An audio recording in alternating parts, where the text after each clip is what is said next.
ya. Jadi sekarang kita akan coba membahas tentang periodic trend, ya. Periodic trend tentu di sini ada dua kata, periodic trend, kecenderungan yang berkala, begitu ya. Maksudnya adalah kita coba akan menggali ketika unsur-unsur itu disusun dalam sebuah sistem periodik, begitu ya, dalam sebuah sistem periodik, maka kemudian kita akan coba perdalam informasi-informasi dari susunan sistem periodik itu, baik dalam satu periode maupun satu golongan atau dalam urutan yang lain, apakah dia memiliki kecenderungan atau tidak. Atau coba kita juga akan bahas mengenai spesies-spesies yang memiliki pola yang sama, memiliki sifat isoelektronik misalkan, ya. Nah, ketika dia memiliki sifat memiliki spesies-spesies tersebut isoelektronik, apakah muncul sifat-sifat yang bisa kita jelaskan untuk spesies-spesies tersebut? Ya, seperti misalkan begini, kita punya spesies SO4 2-, PO4 3-, ClO4-. Itu kan mirip-mirip, hanya beda muatan. Nah, kalau kita punya seperti itu, apakah kemudian kita bisa jelaskan ada general propertiesnya, ada kecenderungannya, begitu ya? Sehingga nanti ketika kita menemui suatu spesies yang polanya sama, maka kita bisa kemudian memperkirakan, oh dia akan memiliki sifat seperti ini dan seterusnya, gitu ya. Ya, nah, jadi anorganik itu mengcover lebih dari 100 unsur. Ya, lebih dari 100 unsur. Kalau organik hanya beberapa saja, karbon, hidrogen, oksigen, mungkin ada nitrogennya, mungkin ada sulfurnya, fosfor, Cl, Br, I. Ya, begitu ya. Jadi tidak banyak unsur yang kemudian di-cover oleh organik, ya. Organik urusannya lain. Organik itu urusannya lain karena dia mempelajari karbon yang bisa berkatenasi. Katenasi itu membentuk rantai, begitu ya. Dan rantainya unlimited. Sampai sekarang kayaknya nggak bisa diprediksi berapa jumlah maksimum senyawa organik yang bisa dibuat, begitu. Nggak, tiap hari orang bisa buat senyawa organik, gitu ya. Rantainya sama-sama lurus 5 buah tapi sisipannya lain-lain, ya. Sisipin oleh Cl, sisipin oleh Br, sisipin oleh NO2, sisipin oleh NH2 dan seterusnya, itu akan menghasilkan senyawa-senyawa yang sifatnya berbeda-beda. Itu urusan organik. Ya. Anorganik coverage-nya itu unsurnya lebih dari 100. Dan kalau unsurnya banyak gini, ya, kemudian kita tidak mengorganize, ya, maka akan sulit mempelajari itu. Ya, akan sulit mempelajari unsur-unsur yang banyak ini. Ini baru unsurnya saja. Belum lagi kalau dia bersenyawa. Ya kan, belum lagi kalau dia bersenyawa. Nah, makanya kemudian kita coba organize. Ya, kita coba organize, kita buat pola sehingga kita akan mudah mempelajarinya. Dan perlu kita pahami juga bahwa setiap unsur, ya, setiap unsur itu memiliki karakteristik, memiliki sifat yang khas yang tidak dimiliki oleh unsur-unsur lain. Kalau mirip, iya. Kalau mirip boleh, ya. Tapi ya dia itu khas sifatnya. Ya, sifatnya khas. Ya, dan dia tidak dimiliki oleh unsur-unsur lainnya. Litium, betul litium itu dapat melepas satu elektron menjadi Li+. Ya. Opa, Na juga bisa, betul, Na juga bisa melepas satu elektron. Ya. Tapi beda ketika litium melepas satu elektron dan natrium melepas satu elektron, itu berbeda. Karena ketika litium melepas satu elektron, maka elektron valensinya menjadi 1s2. Dia hanya memiliki satu kulit. Sedangkan natrium 1s2, 2s2, 2p6, 3s1, 3s1-nya dilepas, maka dia sisanya tinggal 2 kulit. Itu juga berbeda. Nanti dari sisi ikatan, natrium itu ionik. Kalau litium agak kovalen. Ya. Nah, makanya kemudian kita coba buat pola-pola, ya, supaya kemudian kita mudah mempelajarinya, ya. Oke. Nah, grup trend, grup itu dalam bahasa Indonesia itu golongan, kecenderungan dalam sebuah golongan, gitu ya, kecenderungan dalam sebuah golongan. Jadi kalau kita perhatikan sistem periodik itu ada 18 golongan, dari golongan 1, golongan 2 sampai golongan 18. Golongan alkali, alkali tanah, sampai ujungnya adalah halogen dan gas mulia. Dan setiap golongan itu ternyata karakteristiknya berbeda. Golongan alkali dengan alkali tanah karakteristiknya berbeda. Ya, karakteristiknya berbeda. gitu ya. Apalagi dengan yang jauh, dengan halogen, dengan gas mulia itu akan sangat berbeda. Ya. Nah, tetapi kalau kita perhatikan dalam satu golongan, misalkan golongan alkali, maka ketika kita pelajari lebih detail mengenai sifat-sifat tertentu, misalnya dari jarinya, ya, maka akan ada perubahan yang berubah secara teratur. Ada perubahan yang berubah secara teratur. Ya, dan kita bisa jelaskan kenapa dia berubah secara teratur seperti itu. Itu bisa kita jelaskan. Gitu ya. Contoh lain lagi, dalam satu golongan dari atas ke bawah, dampak dari jari-jari yang semakin besar adalah energi ionisasi yang semakin kecil. Kenapa? Seperti itu. Dan ada perubahan yang teratur gitu. Ya, ada perubahan yang teratur. Oke. Nah, kalau kita lihat sistem periodik golongan 1, golongan 2, golongan 13, golongan 14 sampai golongan 18 itu disebutnya sebagai kelompok golongan utama. Ya, kelompok golongan utama di blok S dan blok P. Sedangkan yang ada di blok D, golongan 3 sampai golongan 12 itu disebut sebagai golongan transisi. Ya, disebut sebagai golongan transisi. Nah, kalau kita lihat ternyata yang perubahan sifatnya benar-benar teratur gitu ya. Perubahan sifatnya betul-betul teratur itu 4 golongan. Di golongan utama ya, 4 golongan di golongan utama. Yaitu golongan 1 alkali, golongan 2 alkali tanah, golongan 17 halogen, dan golongan 18 gas mulia. Nah, itu kalau kita pelajari itu 4 golongan, itu gampang banget karena perubahannya teratur. Perubahannya teratur. Dari atas ke bawah semakin besar, dari atas ke bawah semakin kecil, dan seterusnya lah, ya, dan seterusnya. Ya. Nah, jadi kita tahu. Bagaimana dengan golongan lainnya? Golongan lainnya dari golongan 13 sampai 16, kita bicara golongan utama. Golongan 13 sampai 16 ini perubahannya agak kurang sistematik. Saya bilang agak kurang sistematik. Maksudnya gini, ada yang melonjak, ada yang tiba-tiba drop gitu ya, ada yang tiba-tiba drop.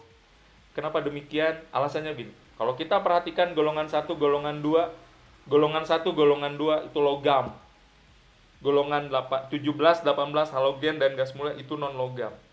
Tapi kalau kita perhatikan golongan 13 sampai golongan 16, yang baris atasnya, yang periode kecilnya, periode 2, itu dia non logam.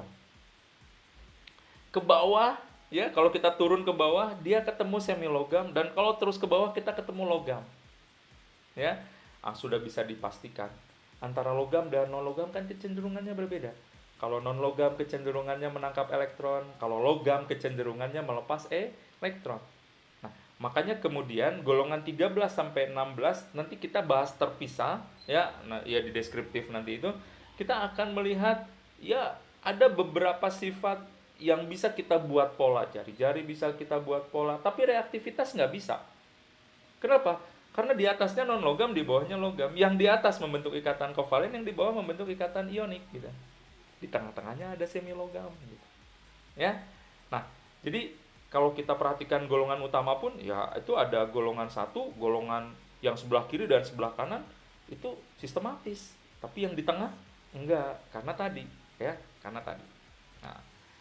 Nah, makanya kemudian kita coba ulas singkat dulu saja supaya ada gambaran. Kita ulas singkat dulu saja golongan 1 yang sebelah kiri mewakili sebelah kiri gitu ya.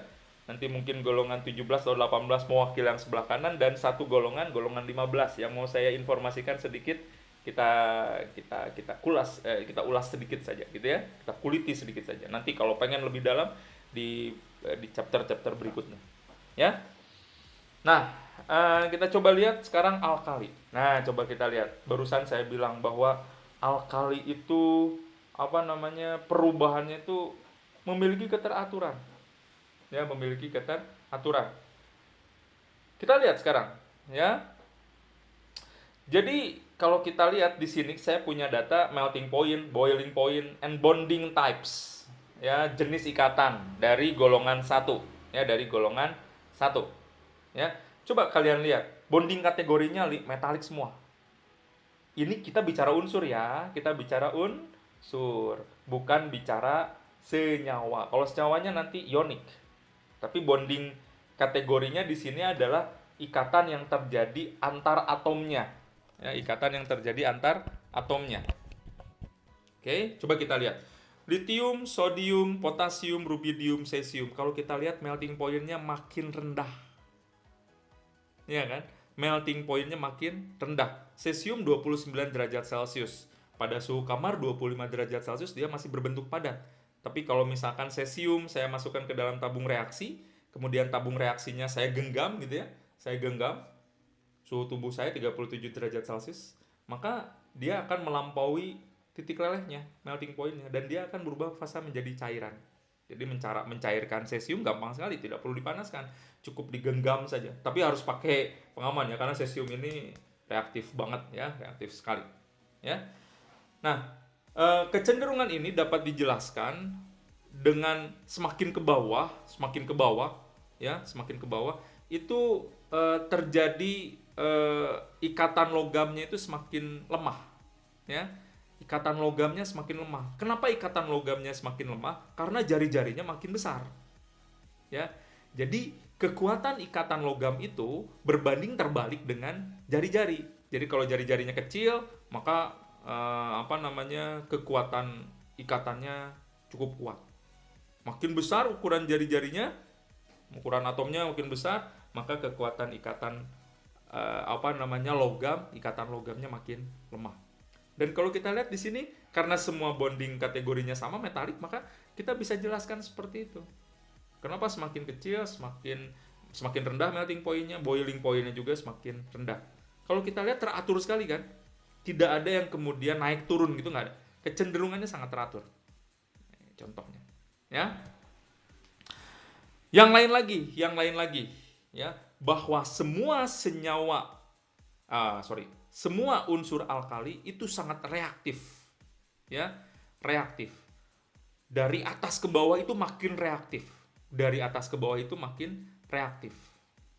Dan logam-logam alkali ini termasuk ke dalam logam aktif, yaitu logam yang dapat bereaksi dengan air. Logam yang dapat bereaksi dengan air itu hanya 8. Ya, hanya 8. Golongan 1,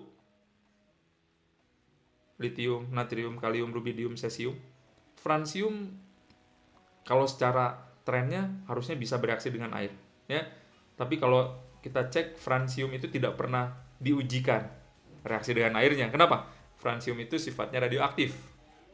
Tapi kalau kita melihat kecenderungannya, francium harusnya bereaksi.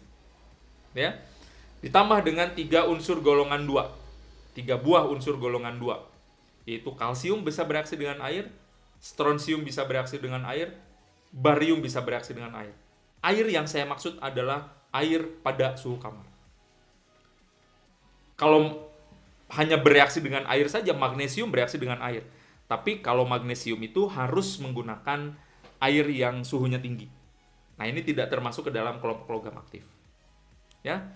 Dan kalau balik lagi ke alkali, litium, natrium, kalium, rubidium, cesium, makin ke bawah, reaksinya tuh makin hebat. Ya, reaksinya tuh makin hebat. Reaksi dengan air untuk logam alkali, reaksinya eksoterm. Menghasilkan kalor. Makin ke bawah, kalor yang dilepaskan semakin besar. Delta H-nya makin bertanda negatif. Yang kedua, bahwa ketika bereaksi dengan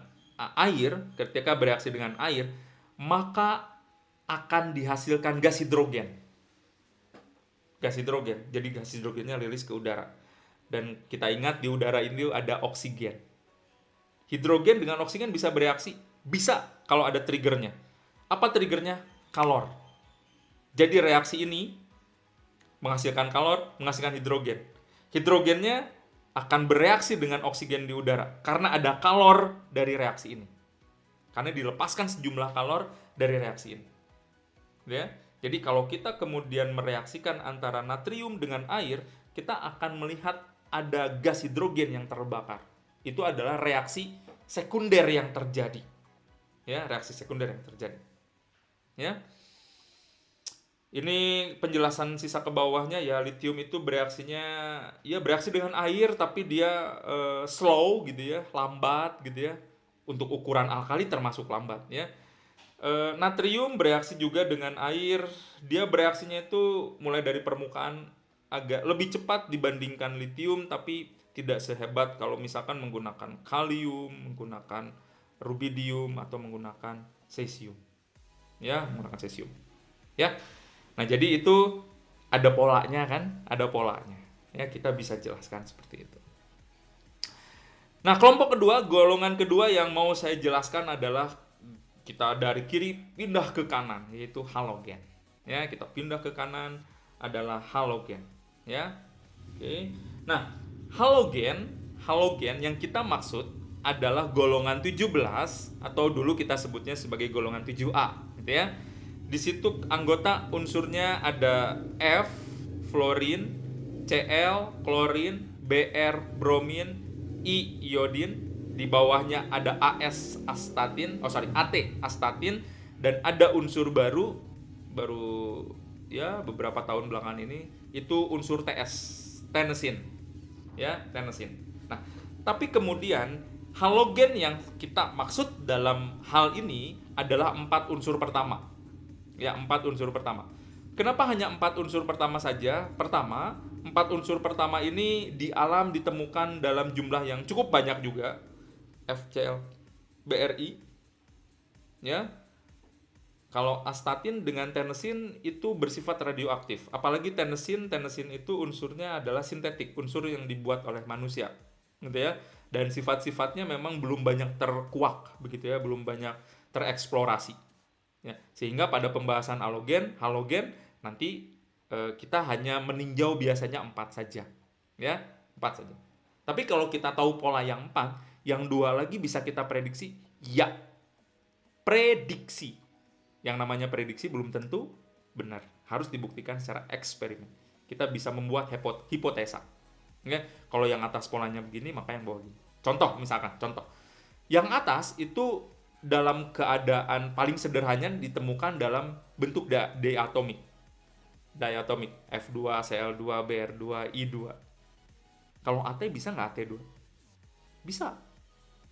Ya. Kalau TS bisa nggak TS2? Bisa juga secara teoretik. Nah, kita perlu buktikan secara eksperimen, kan gitu. Ya. Oke. Nah, jadi kalau kita lihat sekarang, untuk halogen, karena dia merupakan non-logam, ada posisinya di sebelah kanan, ternyata kebalikan dari logam alkali. Kalau logam alkali dari atas ke bawah, justru titik lelehnya dan titik didihnya itu semakin rendah. Tapi kebalikan untuk halogen, ya. Kebalikan untuk halogen, dari atas ke bawah justru melting point dan boiling point-nya makin tinggi. Ya, melting point dan boiling point-nya makin tinggi. Ya, kenapa demikian? Karena bonding kategorinya berbeda. Di sini bonding kategorinya kovalen. Dan unsur-unsur ini dalam bentuk diatomiknya. F2, Cl2, Br2, I2. Makin ke bawah ukuran makin besar, betul. Mr makin besar, betul. Tapi bonding kategorinya beda kan kovalen. Kalau kovalen berarti akan ada interaksi antar molekul. Bagaimana interaksi antar molekul F2? Bagaimana interaksi antar molekul Cl2, Br2, I2? Apa saja yang mempengaruhi interaksi antar molekul tersebut? Salah satunya adalah ukuran Mr. Kan gitu ya? Nah, jadi ini kebalikan. Kita bisa buat pola, gitu ya, gitu. Ya. Oke. Nah, contoh lainnya lagi, ya. Nah, ini kalau kita lihat ini mengenai reaksi. Ya, mengenai reaksi. Reaksi kalau tadi untuk golongan alkali kita tinjaunya reaksi dengan air, dari atas ke bawah makin hebat. Kalau sekarang kita cek reaksinya dengan hidrogen. Ya. Reaksi dengan hidrogen kebalikan, dari atas ke bawah semakin slow, semakin lambat. Yang paling cepat itu bereaksinya adalah F2. Hidrogen H2 dengan F2 dicampurkan eksplosif itu membentuk HF. Ya. Gitu. Yang kedua, reaksi Cl2 dengan H2 juga sama, violent, menghasilkan energi yang besar. Tapi dia perlu dipicu gitu. Ya, perlu ada pemicunya, perlu ada katalisnya. Baru dia jalan. Kalau si hidrogen, si H2 sama F2 enggak. Ya. Nah, ke bawah reaksi dengan Br2 itu lambat. Ya.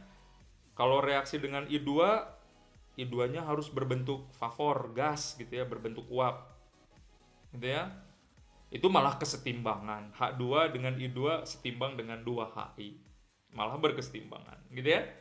Nah, jadi ini kebalikan.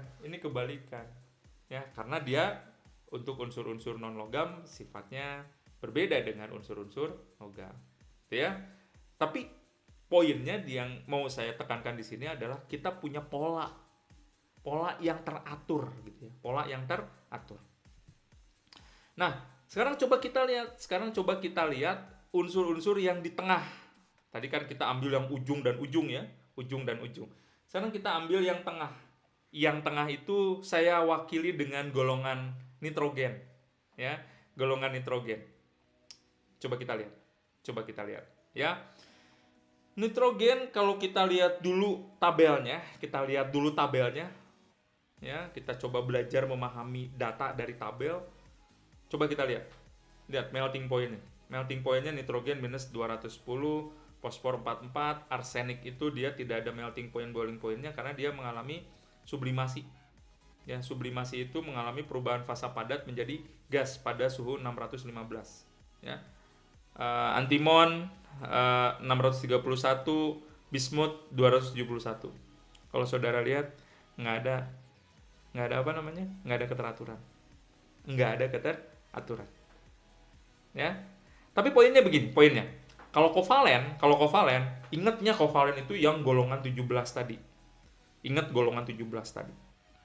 Dari atas ke bawah semakin tinggi baik melting point maupun boiling point-nya. Cocok kan? Ya. Logam, ingat yang paling kiri tadi, alkali.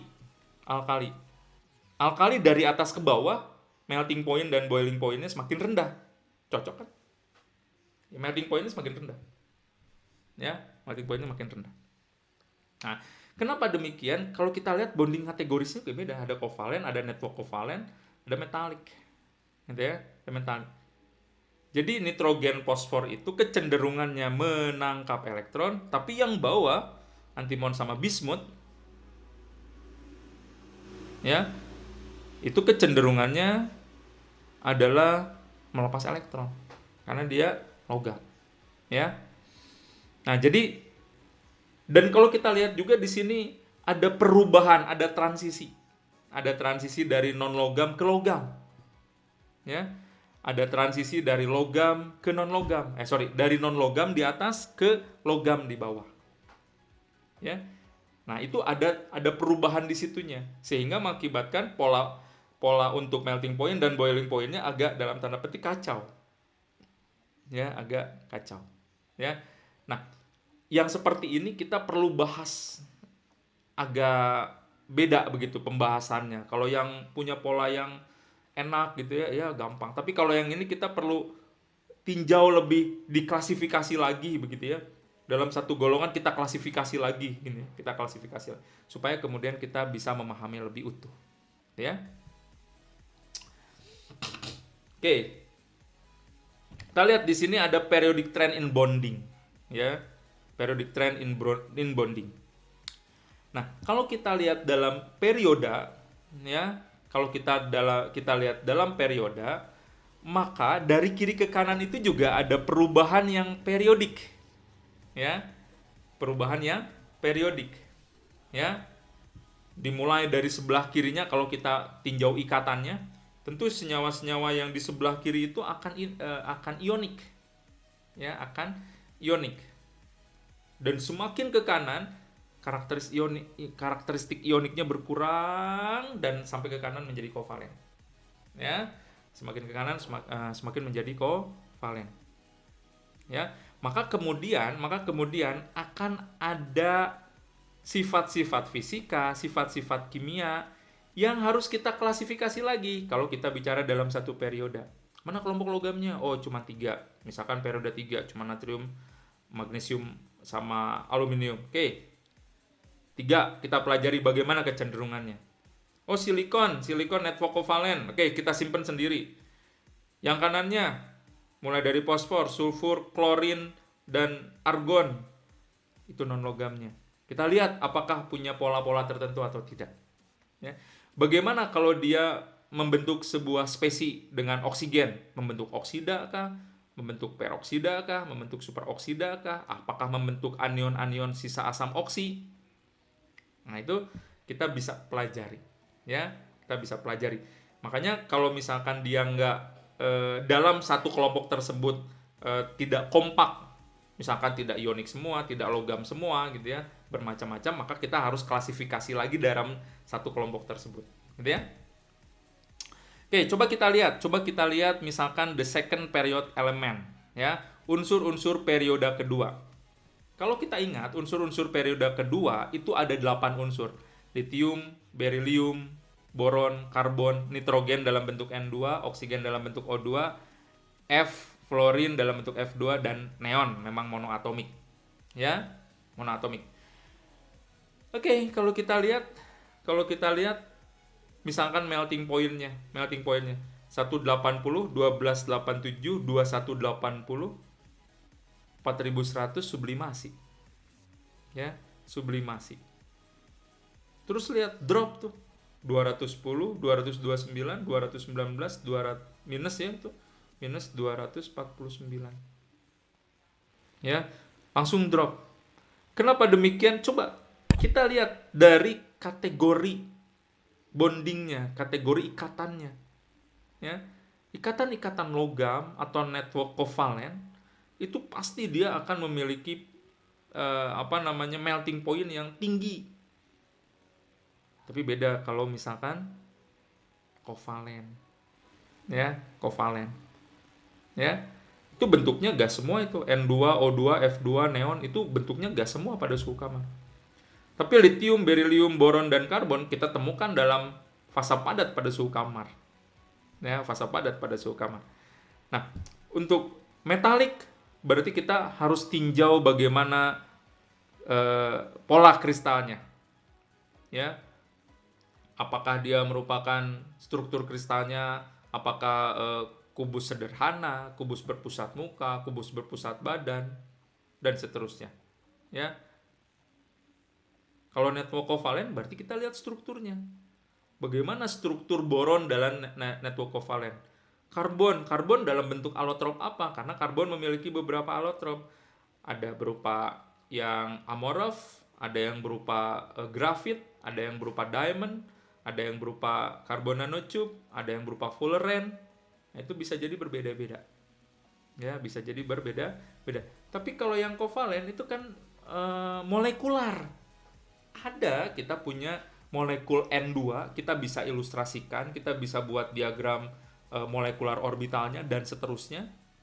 Kita bisa simulasikan bentuknya seperti apa, panjang ikatan antara N dengan N-nya berapa dan seterusnya. Itu bisa kita simulasikan, kita bisa cari datanya. Ya, cari data. Jadi beda. Kalau sudah tinjauannya jauh lebih dalam lagi, kita akan mendapati hal-hal yang berbeda dalam satu periode. Ya. Nah, jadi kalau kita lihat dari kiri ke kanan ada perubahan, tapi berpola kan ya, nggak ujuk-ujuk misalkan metalik, kovalen, metalik lagi, terus di sebelah sananya kovalen, kemudian network kovalen, tidak. Tapi perubahannya itu teratur, ya, perubahannya itu teratur, ya. Jadi kalau di sini kalau kita lihat yang perubahan teraturnya adalah bonding kategorisnya. Bonding kategoris itu menyebabkan melting point itu menjadi tidak teratur, ya. Oke, sekarang kita lihat lagi adalah the third period element, unsur-unsur periode ketiga. Ya, unsur-unsur periode ketiga. Unsur-unsur periode ketiga juga ada 8, natrium, magnesium, aluminium, silikon, fosfor dalam bentuk P4, sulfur dalam bentuk S8, Cl dalam bentuk Cl2, argon dalam bentuk monoatomik. Ya, dalam bentuk monoatomik. Ya, kalau kita lihat di sini juga yang metalik ada keteraturan kan ya, 98. Jadi kalau dari kiri ke kanan, kalau kita lihat dia bonding kategorisnya juga berubah secara periodik ya, metalik, kovalen, network kovalen. Gitu ya. Nah, jadi perubahan itu yang kemudian kita pelajari dan menyebabkan dampak-dampak pada physical properties ya. Salah satunya adalah melting point-nya ya. Oke. Nah, kita lihat sekarang punya pola-pola yang lain ya. Kita masih bicara ini periode 2, unsur-unsur periode 2 dan unsur-unsur periode 3 ya. Nah, sekarang kita coba pelajari, kumpulkan semua data mengenai senyawa-senyawa Florida. Senyawa-senyawa Florida. Ya, senyawa-senyawa Florida untuk unsur-unsur golongan 2. Golongan 2. Untuk unsur-unsur periode 2 dan periode 3. Ya. Jadi kalau periode 2 kita punya litium, berilium, boron, karbon, nitrogen, oksigen, fluorin. Ya, kalau fluorin nggak bisa ada senyawa Floridanya karena dia cuma F2 doang kan ya. Nah, perlu diketahui juga bahwa F adalah unsur yang bisa bersenyawa dengan unsur yang bisa bersenyawa dengan hampir semua unsur lainnya selain fluorin tentunya. Dengan hidrogen jadian dia, dengan golongan alkali bisa, dengan golongan alkali tanah bisa, bahkan dengan oksigen pun bisa, bahkan dengan antar halogen juga bisa. Bahkan lagi, yang hebatnya nih, bahkannya lagi adalah dengan gas mulia. Kita kenal senyawa-senyawa XeF2, XF4, XF6. Begitu kan? Ya. Nah, jadi coba kita pelajari bagaimana kecenderungan dari senyawa-senyawa Florida. Ya, di periode 2 kita akan punya Li dengan F jadi LiF. Itu ionik. Ya, itu ionik. Ya. Be dengan F2 menjadi Be dengan F menjadi BeF2. Itu network kovalen. Dia fasanya solid, masih solid. Ya, network kovalen itu solid ya, solid. BF3 itu gas, CF4 gas, NF3 gas, OF2 gas. OF2 itu adalah senyawa yang spesial karena oksigennya berbilangan oksidasi positif, ya. Coba kita lihat di situ ionik, kovalen, network kovalen. Gitu ya. Walaupun tidak disertakan berapakah melting dan boiling point-nya, tapi dengan melihat seperti ini ada kecenderungan, ya. Ada kecenderungan, ada perubahan yang periodik. Artinya kalau dari ionik di sebelah kiri mau jadi kovalen sebelah kanan, dia pasti akan melewati network kovalen. Ya kan? Coba kita lihat yang periode 3-nya. Lihat periode 3-nya. Ionik MgF2, AlF3 network kovalen. SiF4 kovalen, PF5 kovalen, SF6 kovalen, ClF5 itu kovalen. Ya. Jadi kalau kita lihat bonding type-nya juga disertakan dengan fasa, itu ada perubahan yang teratur. Ada perubahan yang teratur. Nah, nanti kita akan coba perdalam di setiap kali golongan-golongan tersebut bagaimana secara strukturalnya. Ya, bagaimana secara strukturalnya. Kita lihat lagi sekarang adalah senyawa-senyawa highest oxide. Highest oxide maksudnya adalah dengan bilangan oksidasi tertinggi gitu. Ya, dengan bilangan oksidasi tertinggi. Ya, kalau litium bilangan oksidasinya pasti cuma positif 1. Kalau dengan oksigen berarti hanya Li2O. Tapi beda kalau nanti kita bicara yang sebelah kanan, yang golongan-golongan 16, 17 dan seterusnya. Kenapa berbeda? Karena mereka memiliki beberapa kemungkinan bilangan oksidasi. Cl bisa -1, bisa +1, bisa +3, bisa +5, bisa +7. Maka yang saya maksud dalam kasus ini adalah yang +7. Yang saya maksud adalah +7 gitu. Nah, ini senyawa-senyawanya kemudian saya kumpulkan dan kemudian kita coba tengok juga mengenai bonding type dan fasanya. Kalau kita lihat ternyata punya pola juga ya. Punya pola juga. Li2O itu ionik, BeO ionik, masih solid. B2O3 network kovalen, CO2N2O5. Kalau oksigen dengan oksigen lagi ya O2 doang gitu ya. Kemudian lari ke sebelah sananya ada F2O atau OF2 lah, OF2 kovalen. Lihat ada perubahan yang sama ya. Kita selalu melihat pola itu ya. Solid, solid, network kovalen, kovalen, kovalen, kovalen. Juga sama dengan periode 3-nya. Juga sama dengan periode 3-nya. Ya. Oke, jadi kita lihat ada pola, ternyata ada pola. Ya, kita bisa ada pola. Kemudian kita lihat juga hidridanya. Ya, kita juga coba lihat hidridanya. Ya, kita lihat hidridanya. Ya. Bonding type. Kemudian fasanya ya. Nah, kita lihat di sini adalah senyawa-senyawa hidrida periode 2 dan senyawa-senyawa hidrida periode 3 ya. Untuk periode 2 berarti kita akan punya LiH, lithium hidrida, BeH2, kemudian B2H6, CH4, NH3, H2O dan HF. Ya, HF. Coba kita lihat ternyata semakin ke kanan juga ada perubahan yang trennya kan sama kan tadi kan ya, ionik, network kovalen, kovalen, kovalen, kovalen. Apa yang kemudian bisa kita pelajari? Ternyata yang kovalen itu bisa liquid, bisa gas. Ya, bisa liquid, bisa gas. Masalah liquid gas ini kita harus pelajari dari interaksi antar molekul dari molekul tersebut. Apa yang terjadi di sana?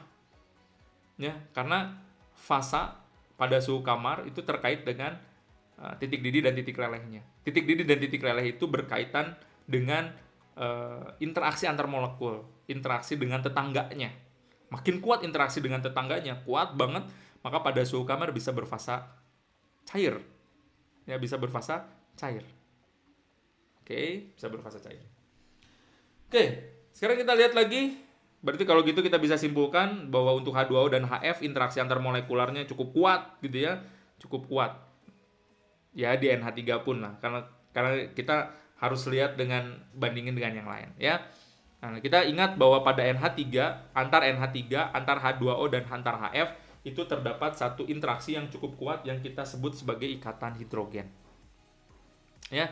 Kita lihat sekarang yang periode 3-nya NaH, MgH2, AlH3X kali. Ya, kemudian SiH4, pH3, H2S, HCl. Coba lihat ada pola yang sama kita lihatnya ya. Ionik, network kovalen. Gitu. Ya. Polanya sama.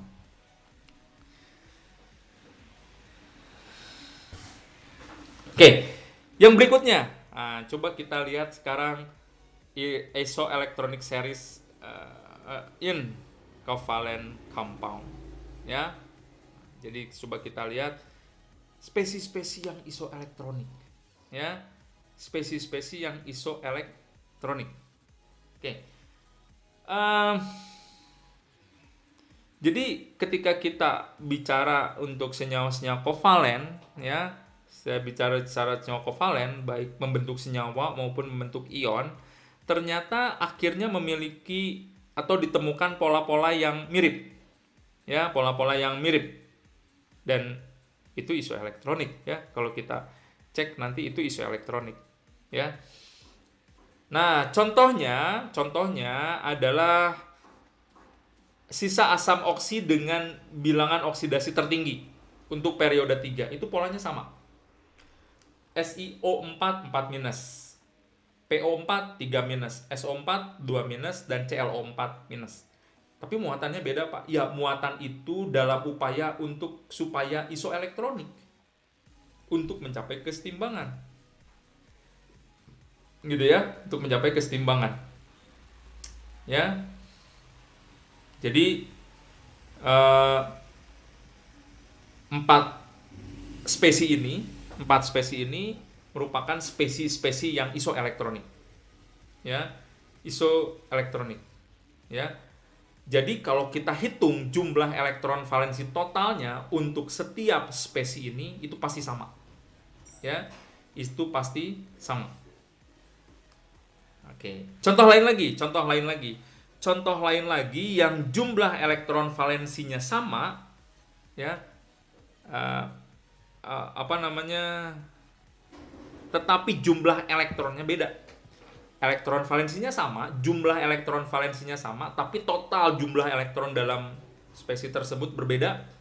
Contohnya misalkan CO2, CS2, CSE2. Itu jumlah elektron valensinya sama.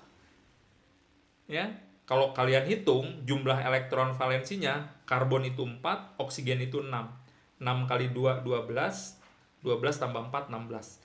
Jadi jumlah elektron valensi pada CO, CS2, dan CSE2 sama-sama 16. Tapi kalau jumlah elektron berbeda. Kalau karbon kan ada 6 jumlah elektronnya. Oksigen ada 8. 8 kali 2, 16, tambah 6, 22. Jumlah elektron dalam CO2 totalnya, bukan elektron valensi saja ya, tapi total jumlah elektron itu ada 22. Pada CS2, S-nya punya 16 kali 2, 32, tambah 6, 38. Jadi pada CS2 itu 38. Beda. Yang satu 22, yang satu 38. CSE2, mungkin banyak lagi. Tetapi dia memiliki jumlah elektron valensi. Jumlah elektron valensi yang sama. Nah, kalau seperti ini, maka kita sebut sebagai isoelektroniknya di elektron valensi. Kalau yang tadi, yang SiO4 4-, PO4 3-, SO4 2-, dan ClO4-, maka dia memiliki jumlah elektron yang sama. Memang jumlah elektronnya sama. Untuk keempat spesies tersebut memiliki jumlah elektron valensi yang sama. Jumlah elektron dan jumlah elektron valensi yang sama. Jadi double dia itu. Ya. Oke, terus apa yang bisa kita tarik, ya? Oke. Nah, jadi nanti kalau kita pelajari misalkan sifat asam basanya, ya, sifat asam basanya untuk satu deret ini kan berarti ada sesuatu yang samanya kan? Ada sesuatu yang samanya. Nah, ketika kita pelajari sifat asam basanya, maka kemudian kita akan menemukan bahwa ini kan satu periode, silikon, fosfor, sulfur, dan Cl itu satu periode, bahwa semakin ke kanan, ternyata kalau dalam keadaan asamnya itu semakin kuat, gitu, ya, semakin kuat. Kita lihat juga misalkan bentuknya nanti, bagaimana struktur geometrinya, nah itu bisa kita pelajari, ya, kita bisa pelajari. Oke, ini kayaknya di skip saja. Ini juga total elektron valensinya sama gitu ya, spesies-spesies. Kenapa muncul seperti ini? Kalau kalian lihat di sini Al6O18 18-, Si6O18 12-, dan P6O18 6-. Nah, di sini berbeda dalam kasus jumlah Al, sama jumlah Al dan oksigennya sama ya. Jumlah Al dan oksigennya sama, kemudian hanya berbeda muatan, ya. Nah, kenapa berbeda muatan? Ya, kalau kita lihat ketiga spesies ini akhirnya menjadi isoelektronik, ya, menjadi isoelektronik. Oke, ini juga yang lain-lain ini yang lain-lain. Di periode di golongan 14, di golongan 15, dan di golongan 16. Kalau kita lihat di sini juga ada kelompok-kelompok yang isoelektronik. Ya, ini nampaknya saudara perlu membuktikan ya spesies-spesies yang isoelektronik ini di buku catatannya masing-masing, kemudian ditulis, dibuktikan bahwa dia adalah isoelektronik. Ya. Cn- dengan N2, atau misalkan C2 2- dengan Cn- dengan CO, itu isoelektronik. Itu isoelektronik. Ya, itu isoelektronik. Jadi baris maupun kolom dalam tabel ini dia adalah isoelektronik. Jadi kalau golongan 16, kalau saudara lihat yang ini akan ada 3 spesies yang isoelektronik, itu CO, NO+, sama O2 2+. Itu isoelektronik. Ya. Ini juga sama, ini jumlah elektronnya, ya, jumlah elektron. Ini golongan 14, golongan 15, golongan 16. Ya. Ini adalah senyawa-senyawa yang akan sequential isoelectronic series oxo species, ya. Nah, ini ada corresponding bond angle, jadi berhubungan dengan sudut ikatan, gitu ya, dengan sudut ikatan. Seperti misalkan CO2 minus dengan NO2 dengan O3 minus, ini sudut ikatannya 135. Ya, calculated, ini Ca itu calculated, ya, calculated. Kalau tidak ada keterangan calculated, langsung saja 114 derajat, berarti ini sudah terbukti secara eksperimen, ya, secara eksperimen. Oke, sekarang kita lihat kecenderungan atau tren pada sifat asam basa, ya, pada sifat asam basa. Pertama kita lihat yang pertama adalah highest oxide on the second and third period. Jadi kita lihat sekarang oksida-oksida dari golongan 3, ya. Dari golongan 2 dan golongan 3, tapi saya lihat dulu golongan 3, ya. Oksidanya, ya, oksidanya bersifat seperti apa, ya. Na2O, MgO, Al2O3, SiO2, P4O10, SO3 3 kali, dan Cl2O7. Coba kalian lihat, coba kita perhatikan bahwa ada perubahan yang gradatif. Basa, basa, amfoter, asam, asam, asam, asam. Ya, berarti kalau kita pahami, sebetulnya semakin ke kiri itu sifat basanya makin kuat. Ya, sifat basanya makin kuat. Semakin ke kanan sifat asamnya lah yang semakin kuat. Gitu ya, semakin kuat. Nah, oksida-oksida ini dapat bereaksi dengan air. Oksida-oksida ini dapat bereaksi dengan air. Ketika bereaksi dengan air, maka akan menghasilkan yang basic, yang basa itu akan menghasilkan basa, yang amfoter juga menghasilkan basa, sedangkan yang asidik akan menghasilkan asam. Gitu ya. Contoh misalkan Na2O kalau bereaksi dengan air dia akan membentuk suatu basa kuat, NaOH. Tapi kontrasnya di sebelah kanan, kalau saya punya sulfur trioksida SO3 itu bereaksi dengan air akan membentuk H2SO4. Cl2O7 bisa bereaksi dengan air membentuk HClO4. Gitu ya. Nah, ketika bereaksi dengan air, maka di sana tidak ada perubahan bilangan oksidasi. Jadi bilangan oksidasinya nggak berubah. Karena reaksi dengan air itu bukan reaksi oksidasi reduksi. Ya. Jadi dia tidak ada perubahan bilangan oksidasi. Nah, sekarang barusan dari satu golongan, sekarang kita coba lihat yang satu periode tadi, ya.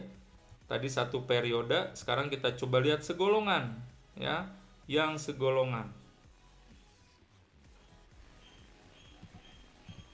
Nah, ya, segolongan. Kita lihat golongan 15. Kenapa diambil golongan 15? Karena tadi golongan 15 itu mewakili bagian atasnya non logam, di tengahnya ada ada metaloid, dan di bawahnya ada ada non logam. Ya, ada non logam. Kebalik. Non logam, metaloid, logam. Nah, kebalik ya. Kalau golongan 15 tadi di awal dijelaskan bagian atasnya non logam, di tengahnya ada metaloid, dan di bagian bawahnya ada logam, gitu ya. Jadi yang non logam itu oksidanya bersifat asam, yang metaloid itu bisa asam, biasanya basa sih ya, biasanya basa ya, atau amfoter ya. Dan yang logam itu bersifat basa. Dan itu kan terlihat acidic, amfoteric, basic. Amfoteric itu dia kalau bereaksi dengan air itu menghasilkan basa. Kalau bereaksi dengan basa gitu ya, direaksikan lagi dengan basa itu bereaksi lagi. Jadi amfoter itu adalah suatu spesies yang dia dapat bereaksi dengan asam, bisa juga bereaksi dengan basa gitu. Ya. Dan kalau kita lihat kecenderungannya untuk golongan 15 ini ada pola gitu ya. Asam, amfoter, basa. Ya.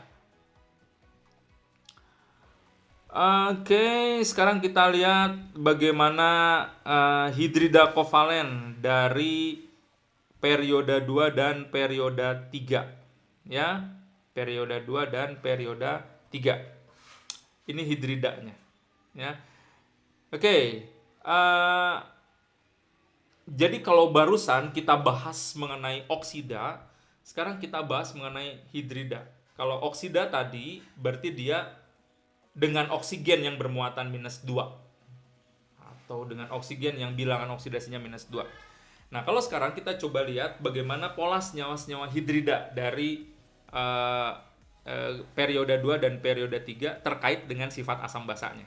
Ya, terkait dengan sifat asam basanya. Berarti di periode 2 kita akan punya B2H6, kemudian CH4, kemudian NH3, kemudian air, kemudian HF. Ya. Di periode 3 coba kita lihat SiH4, pH3, H2S dan HCl. Ya, HCl.